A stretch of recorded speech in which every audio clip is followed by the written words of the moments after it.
देखिए, असम में हम एक सकारात्मक नतीजे का इंतज़ार कर रहे हैं और अंतिम राउंड तक हम लोगों का जो फीडबैक हमको मिला है वो वोटों के द्वारा उसका जो उभरेगा उसके हम नज़र रखेंगे। हर राउंड पे हम नज़र रखेंगे। पूरे प्रदेश भर में हमने विभिन्न प्रकार के ऑब्जर्वर्स हमने भेजे हैं ताकि कहीं भी अगर किसी भी राउंड में किसी भी क्षेत्र में कोई भी अगर कमजोरी दिखती है प्रशासन की तरफ से तो तुरंत हमको वो इन्फॉर्मेशन वो जानकारी हमें मिलेगी। सर, अब तक के रुझानों में पूरे असम से क्या अपडेट आपके पास है?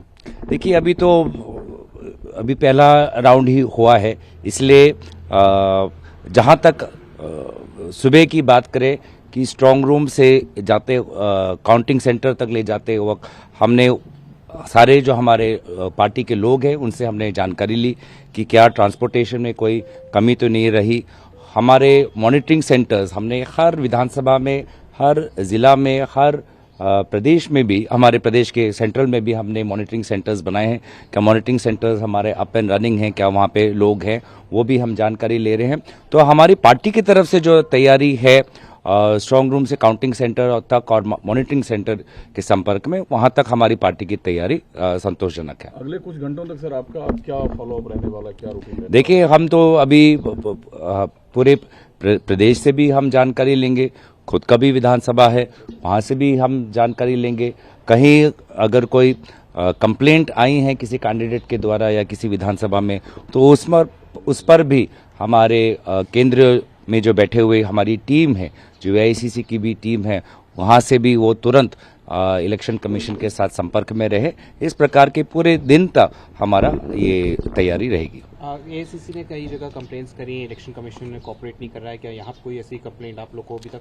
हाँ, हमने चुनाव के समय में भी हमने किया था। हमने जब चुनाव के हो जाने के बाद, मतदान होने के बाद हमारे जो टीम्स हमने बनाए थे कि जो हर ज़िलों में जाकर जो स्टोरेज रूम है वहाँ पर किस प्रकार से EVM बॉक्सेस रखे गए हैं, किस प्रकार से अनयूज्ड EVM मशीन्स रखे गए हैं।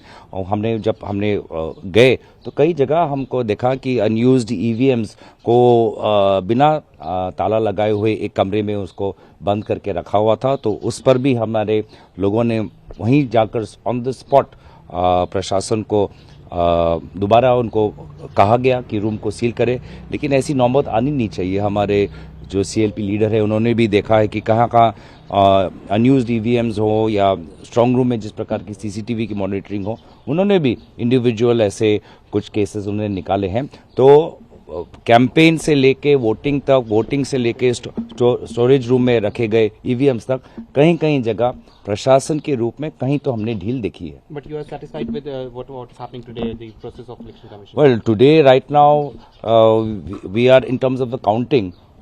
We are only at round 1. But overall, if you've seen the election commission, I mean, you can clearly see that our candidates were assaulted, and yet the election commission took no action.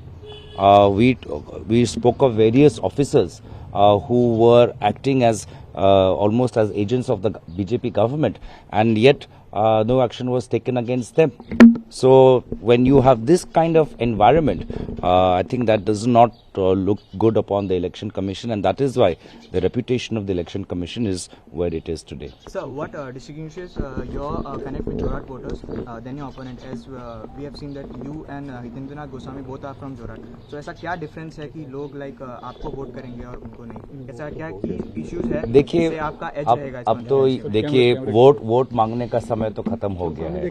अब तो लोगों ने vote दे दिया है, अभी counting चल रहा है। So we are just looking at round by round what are the results of the different wards of Jorhat town, what is round by round, what is the feedback that we are getting from the rural areas of Jorhat, and that will give us an indication of how and why people have voted.